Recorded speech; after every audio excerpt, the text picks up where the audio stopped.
Okay, it's the 4th of July. I haven't made much progress since the last video, or the last section of this video. I welded a stop on here. I put the feed on. I think I showed you I put the feed on. Also, I put some catches on for the door right there to help hold it up. I also put this on. This bolt here I welded on there. This here is the handle and the latch. That hole there will go through that bolt like that there. I'm debating whether I just want to put a lock nut on there or 2 nuts. Still for debate, if I can get my damn words right. But I cut this latch. I don't know if you could tell, it's got a little bit of a curve going that way. So when it catches there, it kind of bites to keep it from coming unlatched by accident. I welded a bolt on there that I had cut the threads off. That's what these are. It's the threads off of a bolt like this.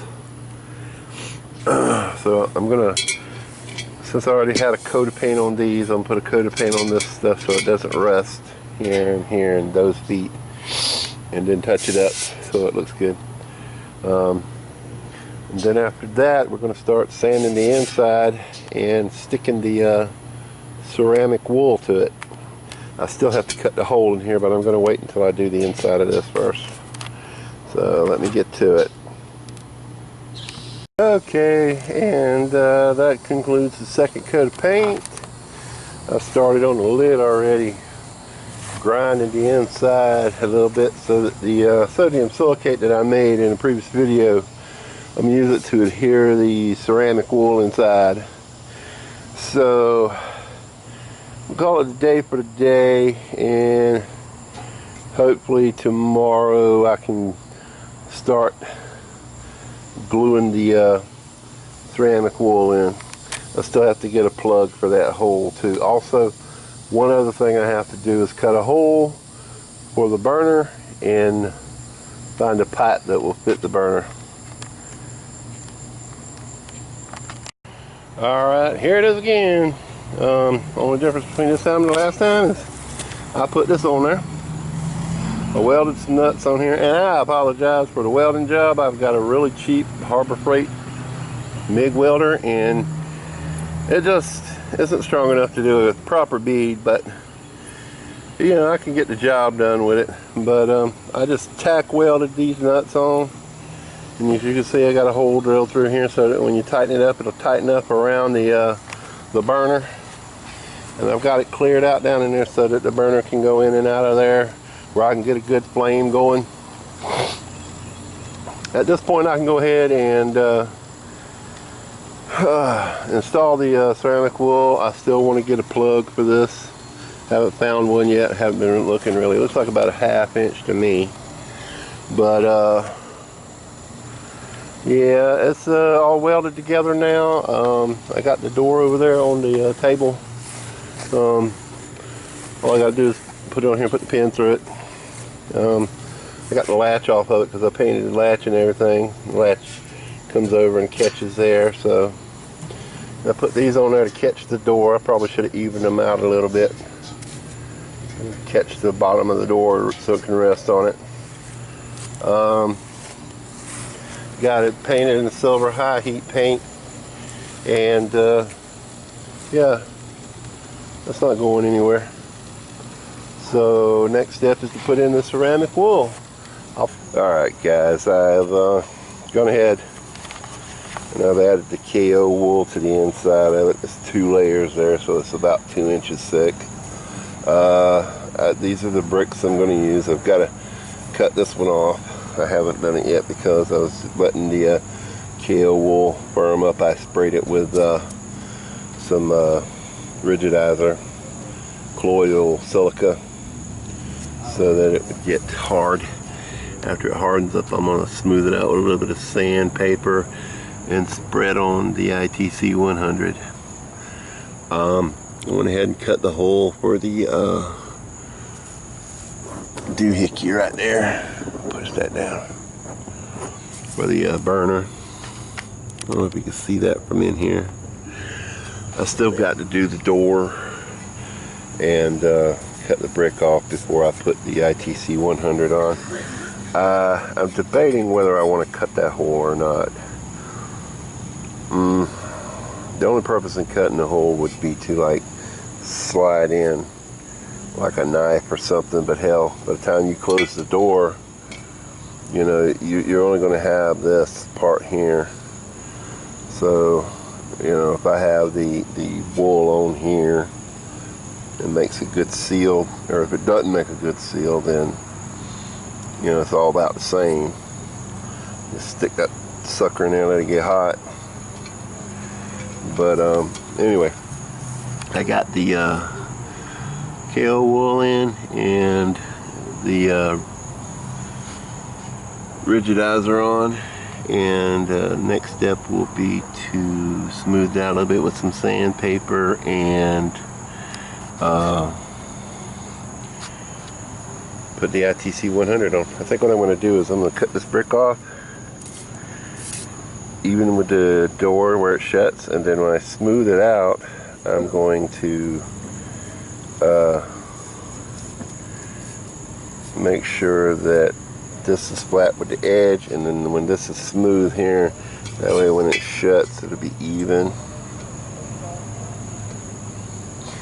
But I'm going to leave the brick in when I apply the ITC 100, and I'm going to fill in all these little gaps and underneath here and everything, just so this is coated as well, because with that ITC 100 in there, it should be able to get up to 3,000 degrees. Alright guys, this is the next day. I've cut the brick off. Ended up cutting about that much off to bring it out to the front edge. Got it as flush as I could possibly get it here. This stuff is starting to firm up really nice, which is great. Supposed to be able to take sandpaper or something to it. I don't know. I might just, you know, try and smooth it out a little bit because it's got these little bumps and stuff in it. I cut a couple of pieces for the lid. Looks like somebody took a crap in it. But what I did was I took and put some ITC 100 in here and kind of soaked it down with rigidizer. And it's going to take a couple of days for this to get hard. I had some bricks sitting on it to help it stay level. After it gets hard, I'm going to smooth it out with the ITC 100. Okay, this stuff here is getting pretty hard. It's been drying for a few days. Hopefully that ITC 100 will help keep it together. I'm going to measure from here to here, cut an opening in my door from here down to wherever it is. I think it's like 9 1/4 inches. You can see this here, the rigidizer got nice and hard. This is pretty hard. The surface is a lot harder because it has some of that ITC 100 on it, but I'm going to, that's very hard right there. I'm going to cut this before I finish putting the ITC 100 on it, because I want an opening so that I can slide stuff in and out. I don't think it's going to hurt anything. I still need to get a plug for this. I got one somewhere, but I don't know where it's at. But let me go ahead and measure this, make sure I got my measurement. And like I said, I'm going to cut an opening that's whatever the measurement is down in here. I was debating whether or not just to cut a damn round hole in the middle of it with a saw, but I don't think that would work too well. That noise y'all hear is the neighbor's air conditioner. I don't know what the hell is wrong with it. It might go out soon. But anyway, let me measure this and get this cut out. And we're going to mix up the ITC 100 and start applying it. Alright, I got the hole cut. You can see right there. And tell you, I had my doubts about that sodium silicate holding that steel wool, that ceramic wool to the metal. But you can see right there where it pulled it right off. That's the ceramic wool surface. Okay, this is the ITC 100. It's a little thicker than I wanted it to be. I'm going to thin it out a little bit more. Instructions say mix it 1 part ITC 100 to 1/2 part water. And I don't think I'm quite there yet. I'm not mixing it with this. I'm just showing you how thick it is with this. I'm mixing it with this old mixer I have here. See? And just trying to get it to the right consistency. Then I'm going to apply it to the door. The door right there. And see how it goes. And then we'll go from there. If I need more, I'll have to order it online or see what they have at Lowe's or Home Depot I can use. So let me get at this. Alright, I'm getting this crap all over my camera, but I got it pretty well filled out. I filled in all the gaps around the edges. I've used a pretty good bit of it just for the cover. I'm not going to go that crazy on the furnace itself, but the cover was more delicate than the furnace. So as you can see, it fills in and then it shrinks up a little bit. Alright, we're going to set this out in the sun and let it cure some. And we're going to start working on the furnace itself. It's pretty easy. Once you get it thinned out, you just lay it on just like thick paint. It works pretty good. But there you have it. First coat of ITC 100. If I'm going to put on a second coat, I'll probably have to order some more. Okay.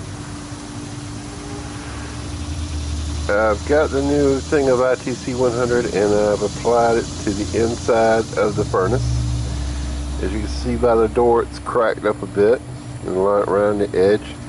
I think what you're supposed to do is add some other refractory to it first, like Satanite, and then add the ITC 100. Although I've seen other people do it this way and it worked fine. As you can tell, I've set it up on a cart with some blocks underneath it, and this is the cart. There's the propane tank. The hose comes up to the burner like that, and it works very well. I fired it up a while ago, and it got nice and hot and glowing red. The other than the ITC 100 cracking like on the door right here and around the edge, I don't think I'll have any problem, because I've seen other people just use the KO wool as the main thing, just adding rigidizer, but the rigidizer I think burns off. But anyway, I think it'll work for what I need it for. Hopefully I'll have a few videos coming out for you soon. I'm mainly going to use it as a kiln to burn out molds for making jewelry for the first few times I use it. Then maybe I'll make a knife out of a railroad spike or something just for fun. If you guys enjoyed this video, y'all have a great day.